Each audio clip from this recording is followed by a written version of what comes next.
of the party and Governor Makueni County, Governor Mutula Kilonzo Jr.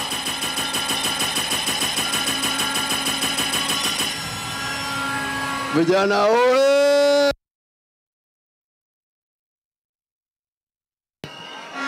Vijana oye! 2007 jina Wiper ilizaliwa hapa. Na wakati huo huyu Kalonzo Musyoka 2007 akisimama kiti ya urais walikuwa awamuoni. Marehemu Mutula Kilonzo akasema muwashieni Wiper muone Kalonzo. Sasa Wiper ndio itapanguza machozi ya Wakenya.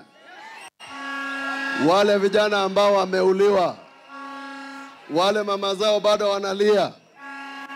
Pale kuna ufisadi tutafanya Wiper! Wiper! 2010 Kalonzo alikuwa hapa na Mwai Kibaki tukapata katiba ambayo ilihakikisha kwamba kila Mkenya anatunzwa kisheria. Hakuna mtoto anachukuliwa usiku, hakuna mtu anafinywa usiku. Albert Onyango angekufa pale Central Police Station. Kwa hivyo saa hii 2027 jukumu ni lenyu.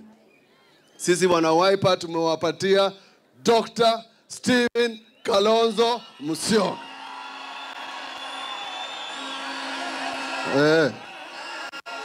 Sema Wiper.